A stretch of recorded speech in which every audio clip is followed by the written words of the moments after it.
pessoal, aqui é a doutora Vanessa Anguinoni e hoje nós vamos falar sobre o porquê adoecemos, né? Vamos fazer alguns comentários, porque sabendo a causa das doenças, a gente pode controlar melhor os riscos, né? Ter atitudes que venham a minimizar esses riscos, então, e a gente possa ter uma vida mais saudável, com uma qualidade de vida melhor. Já tem algumas pessoas falando disso, né? A gente usou como base também, entre outros, o Dr. Lair Ribeiro, que já gravou bastante coisas a esse respeito.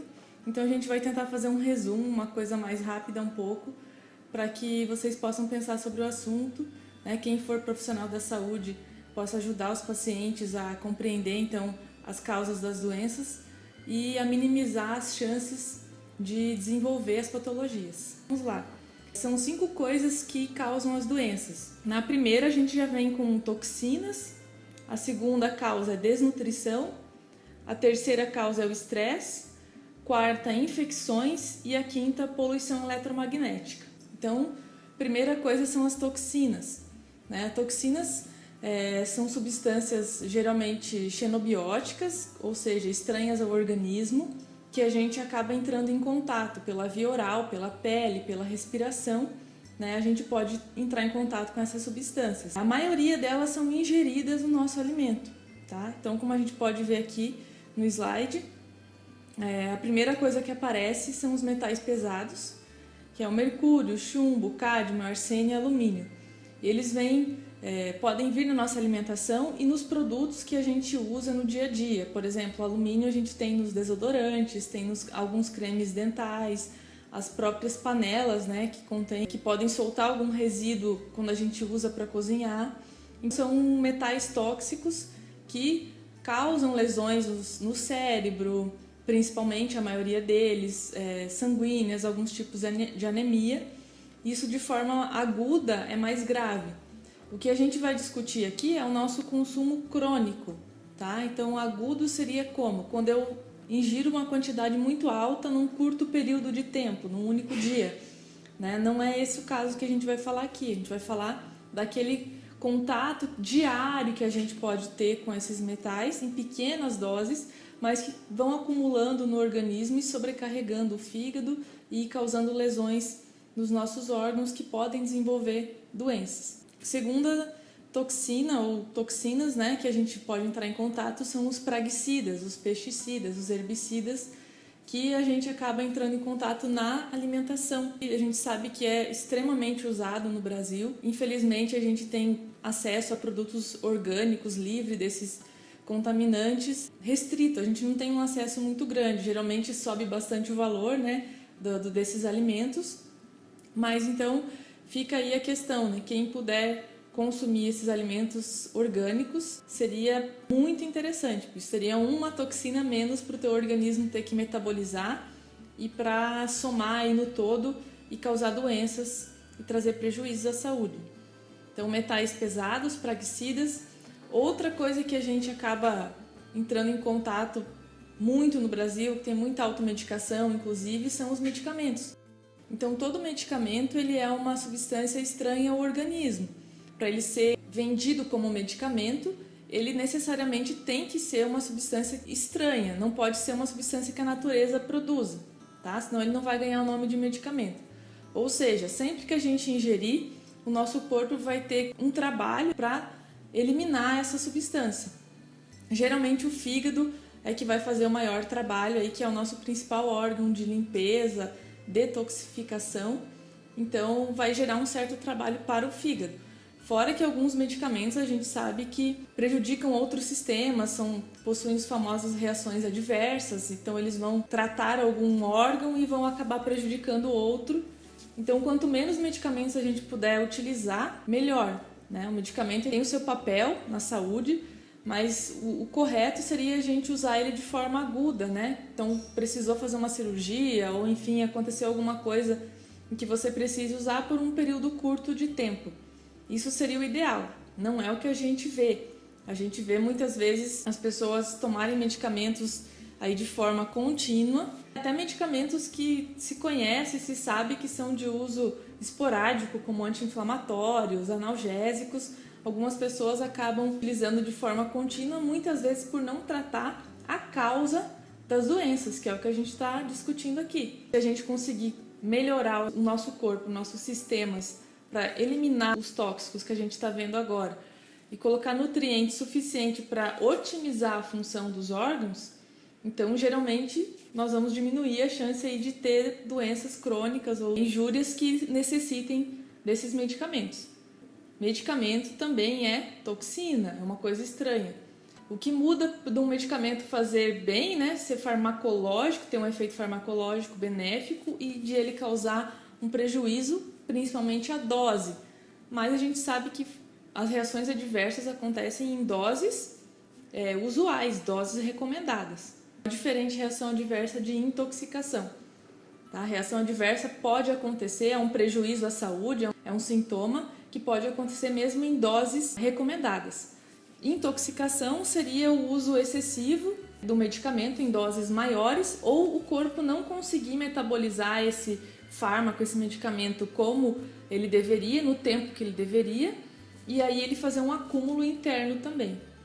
Medicamentos a gente usar o mínimo possível, né, por períodos curtos. As coisas que a gente tem de toxina que também causam problemas ou doenças. Conservantes, corantes, né, aditivos alimentares como o glutamato monossódico, que é um aditivo que realça o sabor, mas que já tem estudos mostrando que ele pode causar uma intoxicação para o cérebro. A gente usa muito isso de forma crônica e infelizmente, né, como ele realça o sabor, muitos alimentos que são produzidos aí pelas indústrias, eles vêm já com esse realçador de sabor. Então você vai comprar o alimento pré-preparado ou até mesmo pronto e ele com certeza vai vir com essa substância. Por isso que a gente tem estimulado, né, a descascar mais e abrir menos embalagens, né? Se a gente consegue cozinhar o próprio alimento, a gente pelo menos evita de colocar esses temperos, essas substâncias que são estranhas ao organismo, tá? Então essa é a ideia, né? A gente consumir menos produtos que tenham essas substâncias. Outra coisa que é uma toxina são os produtos do plástico.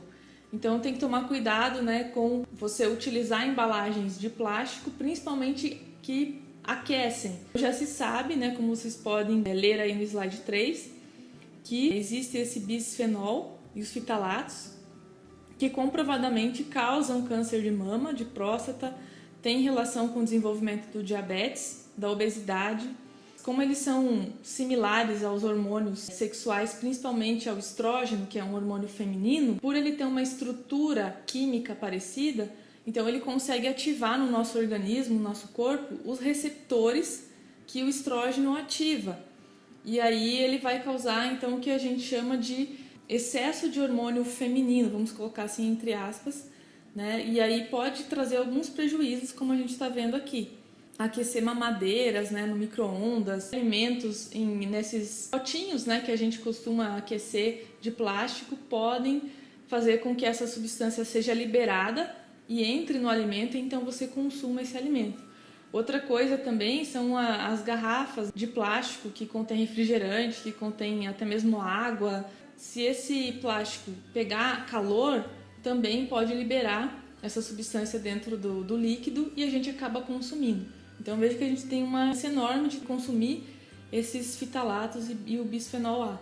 Tá? Então, para a gente também pensar e avaliar aí o quanto a gente consome esses produtos que vêm em embalagens plásticas.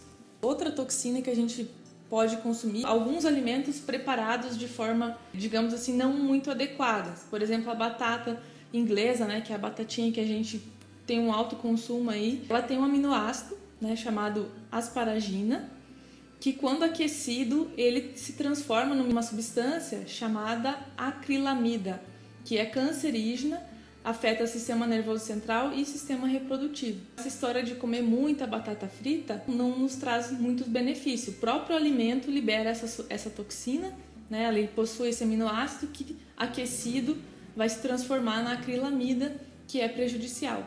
Precisa também evitar esses alimentos que trazem, né, consigo algumas toxinas.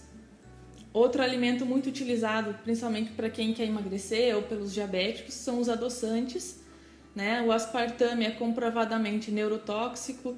A sucralose e a sacarina podem alterar a microbiota intestinal, que são as bactérias do intestino que nos ajudam na digestão e nos ajudam a produzir vitaminas, a manter a saúde. A microbiota intestinal é super importante. Em um outro momento a gente vai fazer um vídeo só sobre intestino, para que vocês possam entender o quanto é importante a saúde intestinal para a saúde do corpo, para evitar doenças crônicas, né? Então hoje já se sabe, tem relação de intestino, de doença, de problemas intestinais que tem relação com Parkinson, Alzheimer, fibromialgia, né? Osteoporose. Então tem várias outras doenças crônicas que têm como causa, talvez inicial, um distúrbio intestinal, da microbiota, né? De todo o funcionamento do intestino. Esses adoçantes também a gente deve evitar, então os açúcares e os adoçantes, a gente tem que aprender a consumir o alimento com menos açúcar, né? Acostumar o paladar com menos açúcar. Todos os adoçantes, claro que tem aqueles que são menos prejudiciais, mas todos eles já tem estudos mostrando que pelo gosto doce, né? Quando ele entra em contato com a mucosa da boca e ele vai indo em direção ao estômago, ele dispara aí uma função do pâncreas de liberar insulina. Isso acontecendo recorrente pode levar ao diabetes tipo 2, pode levar à resistência à insulina. Então, mesmo os adoçantes, a gente não tem que substituir, a gente tem que aprender a comer menos açúcar e aproveitar melhor o gosto dos alimentos, tá? Óleos vegetais também que são ricos em gorduras poliinsaturadas, que tem uma proporção de ômega 6 muito maior que o ômega 3, que a gente chama de proporção desequilibrada. A maioria dos óleos vegetais tem um desequilíbrio e tem essas gorduras poliinsaturadas, que quando aquecidas, elas acabam gerando moléculas aí que vão causar oxidação, tá? Dentro do corpo. O que é a oxidação? É quando você transforma essa gordura e ela consegue transformar também as nossas membranas celulares, que também são gordura. E aí essas membranas são afetadas e prejudicadas por essa oxidação. Vamos falar de estresse oxidativo, radicais livres, num outro momento aí com mais detalhes. Essas gorduras vão prejudicar as nossas células, podem trazer aí uma coisa que todo mundo culpava muito, só gorduras animais antigamente, né? Que podem trazer então a oxidação também do colesterol. Então o que causa o infarto não é o colesterol em si, a molécula colesterol, e sim a molécula do colesterol oxidada. Então essas gorduras elas favorecem essa oxidação e favorecem, portanto, a formação da placa de gordura nas artérias, que pode sim gerar um infarto, tá? Então a gente tem que evitar esses óleos vegetais. Um bom óleo faz bem para a saúde, é o óleo de coco. E vamos voltar, né, à nossa cultura da vovó lá, a banha de porco e o óleo de coco para cozinhar, para aquecer, são melhores do que as demais gorduras, os óleos vegetais. Vamos falar então da alimentação ainda dos açúcares, que são prejudiciais, né, principalmente os de alto índice glicêmico. O que seria isso? Seriam os açúcares refinados. Alimentos inflamatórios que a gente tem aí, vamos dar exemplos de alimentos que podem, em grande consumo, gerar uma irritação, vamos falar assim, né, no trato gastrointestinal. Algumas pessoas, mais, para outras menos, e depende também do tanto que você consome esse alimento. A famosa lactose, o leite e o glúten presente aí nos derivados do trigo, principalmente. Trigo, centeio e cevada que possuem glúten.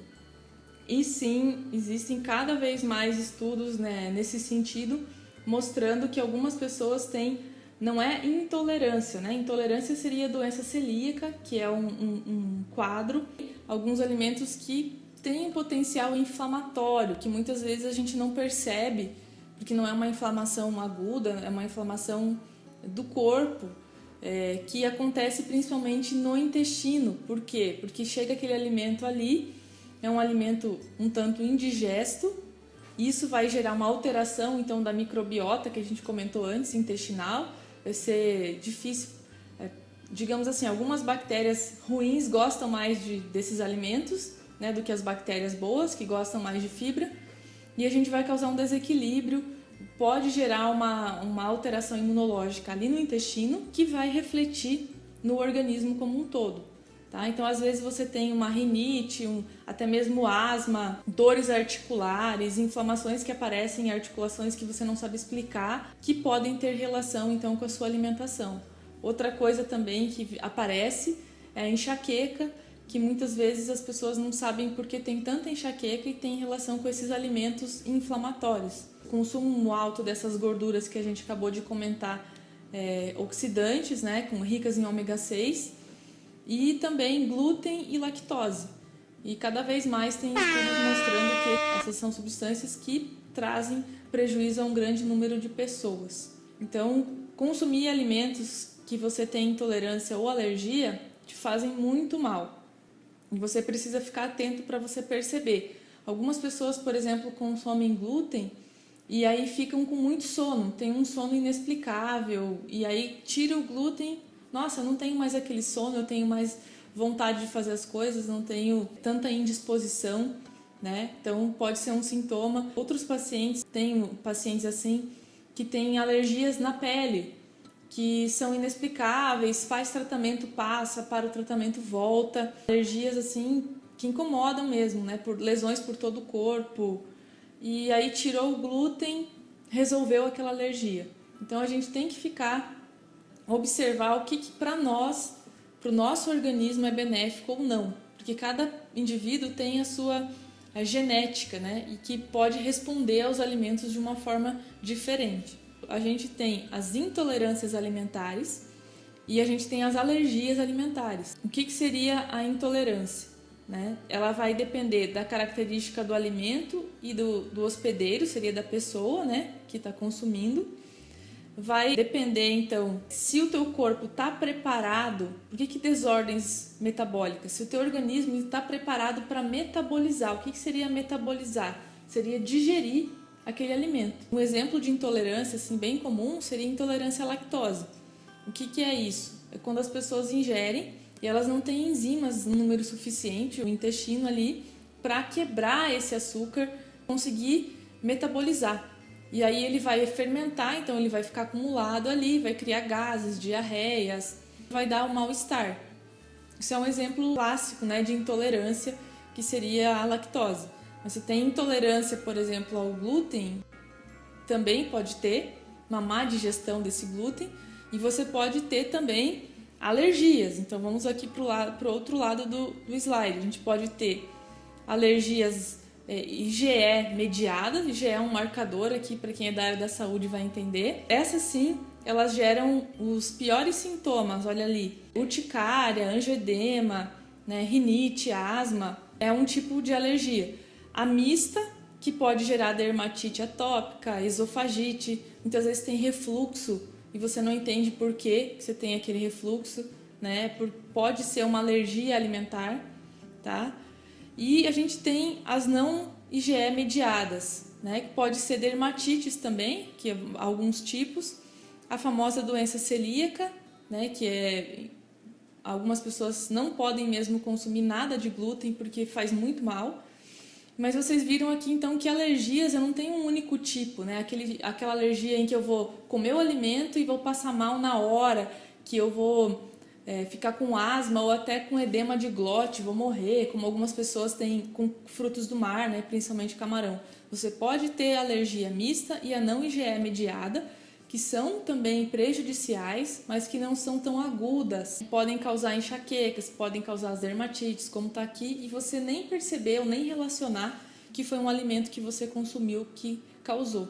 Vamos observar, cada organismo tem os alimentos que melhoram o seu funcionamento e os alimentos que não são tão bons assim. E aí vem a pergunta, né, para quem é da área da saúde, como detectar a presença dessas toxinas em cada paciente? O que poderia ser feito para desintoxicar? O que poderia ser feito para diminuir a presença dessas toxinas?